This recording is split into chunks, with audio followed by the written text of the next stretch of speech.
Bom, meus queridos do segundo ano, estamos de novo, né, aqui com mais uma videoaula, não da forma como nós gostaríamos, mas para quebrar o galho, temos uma videoaula que nós vamos abordar dentro do meu conjunto de slides a chamada unidade 2, que para vocês aqueles resumos temáticos envolvem, certo? A chamada unidade 2, unidade 3 e unidade 4, perfeito? Ok? Talvez até a número 5. O que importa é que vocês tenham esses slides agora resumidos na forma de resumos temáticos que estão postados lá na plataforma Mentor. Logo eu vou postar alguns trabalhos, algumas listas de exercícios, em que eu vou dar um certo tempo para que vocês façam em casa e depois eu posto as chamadas resoluções. Tranquilo? Então vamos lá. Nós estamos abordando com vocês a chamada mecânica dos fluidos. Na primeira videoaula nós vimos com vocês os conceitos associados a massa específica, peso específico, relação entre massa específica e peso específico e o conceito de pressão e como calcular pressão e as unidades de pressão. Tranquilo? Agora nós vamos abordar outros aspectos, por gentileza. Nós vamos abordar como é que se calcula a pressão hidrostática, a pressão exercida por um fluido em repouso, o chamado teorema de Stevin, né, e o chamado princípio de Pascal, ok? Então, nessa videoaula nós vamos abordar os aspectos conceituais de pressão hidrostática, pressão atmosférica, teorema de Stevin e princípio de Pascal, ok? Muito bem. Pressão hidrostática. O que é pressão? Vamos lembrar. Pressão, professor, é a grandeza física que expressa a relação entre a força aplicada perpendicularmente a uma determinada área e a área no qual essa força está sendo aplicada, perfeito? Aqui eu tenho um cilindro contendo um fluido líquido. Esse fluido líquido exerce sobre o fundo deste recipiente, que possui uma área A, uma certa pressão. E essa pressão ela é decorrente do quê? Da aplicação da força peso desse fluido sobre essa área. Então, a pressão exercida por esse fluido sobre a área da superfície inferior desse recipiente é a relação entre a força peso desse fluido e a área no qual você está aplicando essa força peso. Lá do primeiro ano, o que é a força peso? É o produto da massa pela aceleração da gravidade. Eu posso dizer que essa pressão seria, no lugar de F, de força-peso do fluido, eu escrevo massa vezes a aceleração da gravidade, dividido pela área em que essa força está sendo aplicada. Perfeito, gente? Então, a pressão exercida por esse fluido dentro desse cilindro, né, desse recipiente, seria a massa desse fluido vezes a aceleração da gravidade, ou seja, a força-peso dele, dividida sobre a área em que essa força-peso está sendo aplicada. Ora, aí eu lembro que se eu for um recipiente, vamos supor, cilíndrico, como é que eu calculo o volume de um cilindro? O volume é a área da base vezes a altura. Então, se eu pegar a área da base e multiplicar pela altura do cilindro, eu tenho o volume dele. Então, volume seria a área da base vezes a altura. Conclusão. A área da base seria o quê? O volume do fluido dividido pela altura do fluido. Então, nessa situação aqui, ó, essa área da base seria o quê? O volume do cilindro que contém o fluido dividido pela altura, certo, né? Desse cilindro, e imagine que ele seja repleto do fluido, do líquido. Então, onde tem A, eu escrevo V sobre H. Então, essa equação ficaria: pressão é igual massa vezes a aceleração da gravidade, dividido pela área na qual essa força-peso é aplicada, que na verdade é o volume sobre a altura desse cilindro. Ora, eu tenho divisão de frações, mantenho a fração do numerador e multiplico pela fração do denominador, da parte de baixo da equação invertida. V sobre H, o inverso seria H sobre V. E essa equação ficaria assim, ó, pressão seria igual massa dividido pelo volume, que multiplica a aceleração da gravidade vezes a altura da coluna do líquido, ou a altura do recipiente se ele estiver cheio do líquido. O que é massa sobre volume? Massa sobre volume, professor, é o ρ, é a massa específica, é a densidade do líquido. Então, essa equação para calcular a pressão de um líquido ficaria assim, ó, pressão é igual, no lugar de massa sobre volume, eu escrevo densidade do líquido, ou ρ, massa específica do líquido, que multiplica a aceleração da gravidade e que multiplica a altura. Conclusão. A pressão que você é submetido na medida em que você mergulha vai depender do quê? Da densidade da água em que você está, da massa específica, da aceleração da gravidade local e da altura da coluna do líquido que está sobre a tua cabeça. Quanto mais denso for o líquido, quanto maior for a aceleração da gravidade, quanto maior a altura de líquido que está sobre o teu corpo, maior a pressão que você está sendo sujeito. Massa específica eu vou medir em quilograma por metro cúbico no Sistema Internacional de Unidades. G, a aceleração da gravidade, eu vou medir em metro por segundo ao quadrado. E H, que é a altura da coluna do líquido sobre o teu corpo, a profundidade vai ser medida em metro. Portanto, a pressão, não se esqueça, é medida em Newton por metro quadrado ou Pascal. Isso no Sistema Internacional. Algumas observações. A pressão hidrostática, que é a pressão exercida por um fluido em repouso, certo? Ela, quando eu admitir um determinado ponto, ela só depende, como eu falei para vocês, essa pressão só vai depender da densidade do fluido, da massa específica do fluido, da aceleração da gravidade e da profundidade, ou seja, da altura da coluna de líquido sobre aquele determinado ponto, tudo bem? Se dentro de um fluido homogêneo, feito de um mesmo material, sempre, né, em todos os pontos com as mesmas propriedades, eu tiver dois pontos, o ponto A e o ponto B, ambos com a mesma profundidade, se a profundidade do ponto A, HA, for igual à profundidade do ponto B, HB, se eles estão com a mesma profundidade, sujeitos à mesma aceleração da gravidade, e num líquido que tem a mesma densidade, é homogênea a densidade, eu digo que a pressão no ponto A é igual à pressão no ponto B. Ou seja, dois pontos situados à mesma profundidade, com a mesma altura da coluna de líquido, dentro de um mesmo líquido, estarão sujeitos à mesma pressão. Ok? Dentro da hidrostática, quando eu tenho uma superfície em que todos os pontos, certo, né, eles estão sujeitos à mesma pressão, eu chamo essa superfície de superfície isobárica. Aqui eu tenho uma superfície dentro de um líquido, de um fluido líquido, em que os pontos A, B e C estão sujeitos à mesma profundidade, à mesma altura da coluna de líquido. Então eles estão sujeitos à mesma pressão. A pressão de A é igual à pressão de B, que é igual à pressão de C. Isso aqui, ó, eu chamo de uma superfície isobárica, uma superfície em que todos os pontos têm a mesma pressão. Professor, o que é a altura da coluna de líquido? É isso aqui, gente, é quanto de líquido, de fluido está sobre o teu corpo, ou sobre um determinado ponto. Tranquilo, meus amigos? Rápidos comentários sobre pressão atmosférica. A nossa atmosfera, nós já comentamos com vocês, ela apresenta uma altitude média, certo, né, que vai até em torno de 600 quilômetros aproximadamente. Porém, nós sabemos que respirável mesmo é até 10 mil metros, e olha lá, nem isso, 8 mil metros, né? Você, no ponto mais alto da superfície terrestre, que é o Monte Everest, 8.850 metros, não consegue ficar mais do que 10 minutos sem um cilindro de oxigênio. Tranquilo? A 3.400 metros de profundidade, de altitude, as pessoas não estão acostumadas, por exemplo, na La Paz, capital da Bolívia, já tem dificuldades respiratórias. Tranquilo, pessoal? Né? À medida em que você ascende na atmosfera, o ar vai ficando menos denso, mais rarefeito, ok? Então, a nossa atmosfera, ela exerce sobre os objetos, os corpos e sobre a superfície dos oceanos e das terras uma certa pressão, chamada pressão atmosférica. Nós sabemos que ao nível do mar, a pressão atmosférica é de 1 atmosfera, ou 760 milímetros de mercúrio, ou 76 centímetros de mercúrio, ou 10 na quinta newtons por metro quadrado, 100 mil pascais. Tranquilo? Ou 760 torr, ou 1 bar. Muito bem. Só que, à medida em que nós subimos uma montanha, o que acontece, pessoal? À medida em que aumenta a altitude, que a altitude ela vai aumentando, o que vai acontecendo? A pressão atmosférica vai diminuindo. Por que a pressão atmosférica vai diminuindo? Primeiro, porque o ar atmosférico vai ficando menos denso, mais rarefeito. Segundo, pela altura da coluna do líquido que está sobre o corpo, né? E ela vai diminuindo, porque você vai se aproximando dos limites da atmosfera terrestre. Veja um exemplo aqui, ó. Aqui nós temos a cidade de São Paulo, certo, né? Ok? A cidade de São Paulo, né, ela está a uma altitude média, vamos colocar aí, de 200 metros acima do nível do mar, aproximadamente, tá? Ó, ela tem uma certa pressão. Se for para a cidade de La Paz, certo, que está mais ou menos aí, vamos colocar 3.400 metros acima do nível do mar, 3.200 metros acima do nível do mar, a pressão atmosférica ela cai sensivelmente, gente, ó, certo, né? A pressão atmosférica cai para quase 0,7 atmosferas. Lá no Monte Everest, que é 8.850 metros, já a pressão atmosférica cai abaixo de 0,5 atmosferas. Ela fica em torno de 0,3 atmosferas. O que significa isso? Que à medida em que você sobe a montanha, à medida em que você eleva a altitude em relação ao nível do mar, diminui a pressão atmosférica sobre o teu corpo. Perfeito? Esse gráfico aqui mostra então que à medida em que aumenta a altitude, a pressão atmosférica ela vai caindo. Tudo bem, gente? Ok? Né?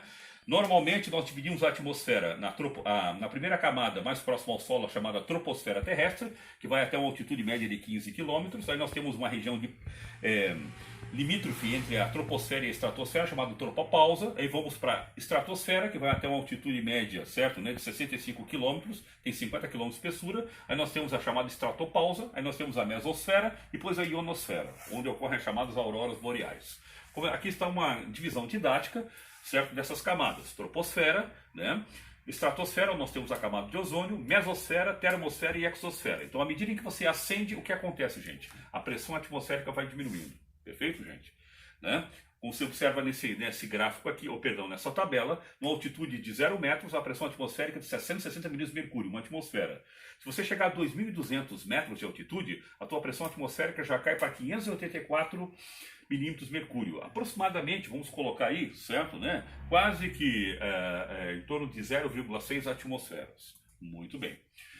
Aqui é só para comentar com vocês, certo, né, que também com a altitude há uma diminuição significativa na densidade, porque o ar vai ficando mais rarefeito, tranquilo? Isso aqui não precisa para vocês, é um nível um pouco mais avançado. Eu gostaria de lembrar o seguinte, ó, não se esqueça, à medida em que você sobe uma montanha, à medida em que você eleva a altitude, diminui a coluna de ar sobre você e a pressão atmosférica diminui, tudo bem? Já ao contrário, né, ó, à medida em que você vai mergulhando, o que é que acontece? Não na atmosfera, mas na hidrosfera. À medida em que você mergulha, além da pressão atmosférica sobre o teu corpo, você tem a pressão que a água exerce sobre o teu corpo. Então, ao nível do mar a 0 metros, tudo bem? Você diz que está sujeito a uma pressão de 1 atmosfera. Se você mergulhar 10 metros no mar, a cada 10 metros aumenta 1 atmosfera de pressão. Então você já não está sujeito a 1 atmosfera, você está sujeito a 2 atmosferas. Um devido à atmosfera e o outro 1 atmosfera devido aos 10 metros. Se você chegar a 20 metros de profundidade, você terá sobre o teu corpo uma pressão, certo, total, absoluta, de 3 atmosferas. 2 atmosferas devido aos 20 metros de água sobre o teu corpo e 1 atmosfera devido à coluna de ar. Então, na hidrosfera, na água, à medida em que aumenta a profundidade, aumenta a pressão atmosférica. Você tem uma coluna de líquido maior sobre o teu corpo. Na atmosfera, à medida que você sobe a montanha, à medida em que aumenta a altitude, diminui a pressão atmosférica. Você tem uma coluna de ar menor sobre o teu corpo. Muito bem, né? Aqui são observações relativas à pressão atmosférica, ao funcionamento dos pulmões, que quando nós retornarmos nós vamos abordar com vocês, certo, pessoal? Ok? Né? Como curiosidade e aplicações. Stephen foi um indivíduo extremamente inteligente, certo? Né? Um físico e matemático, né? Que ele percebeu o seguinte, que se eu tiver um fluido, presta atenção nessa figura aqui, ó, pode parecer complicada, mas não é. Aqui eu tenho um fluido, a superfície do fluido, aqui eu tenho aqui a aceleração da gravidade, a pressão exercida pelo ar, um ponto A e um ponto B. O ponto A, se você observar, ele está a uma profundidade HA. O ponto B, ele está a uma profundidade HB. B está mais profundo do que A. Olha a profundidade de B, olha a profundidade de A. Existe uma diferença de profundidade, que seria HB menos HA. Isso aqui é o ΔH, é a diferença de profundidade. É a diferença da altura da coluna de líquido que está sobre o ponto A e o ponto B. Se existe uma diferença de profundidade, existe uma diferença de pressão. Então eu posso dizer que a diferença de pressão entre o ponto A e o ponto B seria a pressão do ponto B menos a pressão do ponto A. Nós vimos que pressão é igual à aceleração da gravidade, densidade do líquido, ou massa específica do líquido, ρ, vezes a aceleração da gravidade, vezes a altura da coluna do líquido, a profundidade. Então onde tem PB eu posso escrever ρg_HB, menos, onde tem PA eu posso escrever ρg_HA. Eu tenho ρg e ρg aqui, ou seja, eu tenho massa específica é a aceleração da gravidade, massa específica é a aceleração da gravidade. Coloque em evidência. Então essa equação ela pode ficar assim, ó. ρg vezes hb dá ρg_hb. ρg vezes ha vai fornecer ρg_ha. Se você observar o que é hb menos ha? hb menos ha é ΔH, é a diferença de profundidade. Conclusão, a diferença de pressão entre esse ponto A e esse ponto B, ela é igual à aceleração da gravidade g vezes a massa específica do líquido vezes a diferença de profundidade. Conclusão. Quanto maior for a diferença de profundidade entre dois pontos, ΔH, maior será a diferença de pressão. Ou seja, Stephen ele disse o seguinte, a diferença de pressão ΔP entre dois pontos de uma mesma massa de um líquido homogêneo em equilíbrio sob a ação da gravidade é diretamente proporcional à massa específica do líquido, ρ, à aceleração da gravidade, g, e a diferença de altura, ou seja, a diferença de profundidade entre esses pontos. Se eu tenho dois pontos, eles estão na mesma profundidade, eles são sujeitos à mesma pressão. A diferença de pressão é zero, porque a diferença de profundidade é zero. Porém, à medida em que aumenta a diferença de pressão entre esses dois pontos, né, é porque está aumentando a diferença de profundidade. Tranquilo? Esse é o Simon Stevin, né, que viveu entre 1548 e 1620, é um matemático e físico holandês que trouxe grandes contribuições ao estudo da chamada mecânica dos fluidos. Aqui eu tenho um submarino, o nível do mar. Se o submarino estivesse ao nível do mar, a pressão sobre ele seria a pressão atmosférica. Mas ele está submerso, então além da pressão atmosférica, ele tem a pressão exercida pela água, chamada pressão hidrostática. Qual seria a pressão total P sobre o submarino? Seria a soma da pressão atmosférica mais a pressão hidrostática, a pressão exercida pela água do mar, né? Levando em consideração que essa pressão hidrostática depende da densidade da água do mar da aceleração da gravidade e dessa profundidade aqui, meus queridos. Tudo bem? Ok? Então a pressão total sobre o submarino seria a pressão total P, a soma da pressão atmosférica P0, mais a pressão hidrostática, que seria somado, seria o resultado da densidade do líquido vezes a aceleração da gravidade vezes essa profundidade em que ele está. Tranquilo? Muito bem. Isso aqui não precisa, tá? Uma observação. Se eu tiver aqui, eu tenho aqui, por exemplo, né, um conjunto de tubos unidos pela base, chamam-se vasos comunicantes. Veja que os pontos A, B, C e D, eles estão à mesma profundidade. Então a altura da coluna de líquido sobre o ponto A, sobre o ponto B, sobre o ponto C e o ponto D é a mesma, tudo bem? Ora, pelo teorema de Stevens, certo, né, a diferença de profundidade entre esses dois pontos é igual à densidade do líquido, que é a mesma para eles, que eles são no mesmo líquido, vezes a aceleração da gravidade, que é a mesma, porque é um tubo aberto, sujeito à mesma ação da gravidade, certo? Portanto, a mesma pressão atmosférica. E como as profundidades são iguais, essa diferença aqui de profundidade é zero. Conclusão, a diferença de pressão entre eles é zero.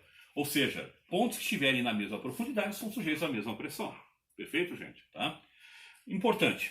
Pressão é força sobre área. Então, se pressão é força sobre área, força é pressão vezes área. Esses três recipientes aqui, ok? Qual seria aquele que exerceria a maior pressão sobre o fundo desses recipientes? Se você observar, o líquido é o mesmo. Sim, o líquido é o mesmo. Então, a densidade é a mesma. A altura da coluna do líquido é o mesmo. Então, nesses três casos aqui, a força aplicada no fundo de cada um desses recipientes vai ser a mesma. Porque força é pressão sobre área. A pressão seria a pressão do ar, né, P0, mais a pressão do líquido que está aqui, ρg ΔH. Ora, eu estou aplicando uma força aqui, e essa força, gente, certo? A pressão vai ser a mesma, a densidade é a mesma, a aceleração da gravidade é a mesma, e a área é a mesma. Portanto, a força aplicada vai ser a mesma. Aqui fica mais claro, ó. Quem olha para cá acha que a força aplicada sobre essa superfície é maior do que essa, que é maior do que essa, mas não é verdade, porque as alturas são as mesmas, é o mesmo líquido com a mesma densidade, é a mesma aceleração da gravidade, e como os raios são iguais, certo, gente? Eu diria que aqui, ó, a área da base desse recipiente, desse é a mesma. Portanto, a força vai ser a mesma. Ok, pessoal? Muito bem. Gente, isso aqui é o que nós chamamos de vasos comunicantes.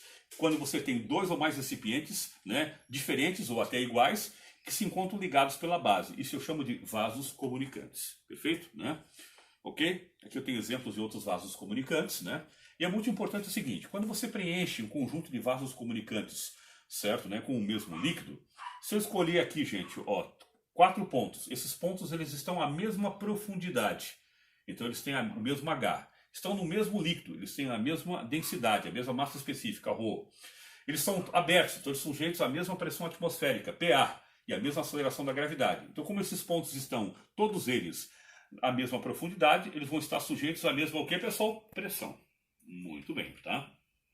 É muito importante para resolver alguns exercícios, nós façamos o seguinte, gente, ok?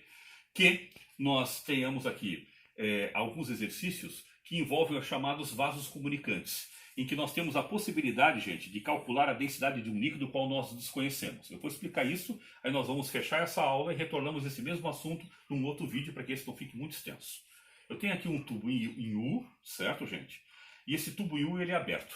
Aqui eu coloco um líquido em verde e o outro líquido aqui em azul. Esse líquido verde aqui, ele deve ser mais denso do que o líquido azul. Perfeito, pessoal? Ok? Espero esse sistema entrar em repouso, em equilíbrio. Aí o que eu faço? Ora, eu escolho aqui um ponto 1 e aqui um ponto, puxo aqui uma linha e eu tenho aqui um ponto 2. Esse ponto 1 e esse ponto 2, eles estão na mesma linha, então eles estão sujeitos à mesma altura da coluna, a mesma pressão, certo, pessoal? Ok? Então, esse ponto 1 e esse ponto 2, como eles estão na mesma linha, eles são sujeitos à mesma pressão. Como é que eu calculo pressão? Pressão sobre um ponto é igual a pressão atmosférica mais a pressão do líquido exercida sobre esse ponto, ok? Então, aqui, a pressão no ponto P1 seria a pressão atmosférica P0 mais a pressão exercida por esse líquido azul. Esse líquido azul, a pressão dele seria a massa específica dele, vezes a aceleração da gravidade, vezes a altura da coluna de líquido sobre esse ponto 1 aqui, ok? Isso seria igual à pressão no ponto 2, que seria o quê? A pressão atmosférica P0 mais a pressão exercida por essa coluna de líquido verde que está aqui, ó, que seria a densidade desse líquido verde, o ρ dele, a densidade dele, vezes a aceleração da gravidade e vezes essa altura da coluna do líquido. Ora, este corta com este. Então essa equação ficaria assim, ó, ρGHA é igual a ρGHB. G corta com G, certo? Então eu teria aqui a densidade do líquido A, a massa específica do líquido A, vezes essa altura da coluna do líquido A, é igual à densidade do líquido B, vezes a altura da coluna do líquido B. Se eu conhecer, certo, né, a densidade do líquido B e quero calcular a densidade do líquido A, misturo eles num tubo em U, certo? Deixo decantar, deixo equilibrar e faço o seguinte, escolho esse ponto aqui, puxo aqui, vou medir a altura da coluna do líquido B, vou medir a altura da coluna do líquido A, certo? Daqui ponto eu escolho? Qualquer um não. Você escolhe nessa superfície aqui, ó, que é a superfície de separação entre o líquido A e o líquido B, certo? Aí você mede essa altura da coluna do líquido A, certo?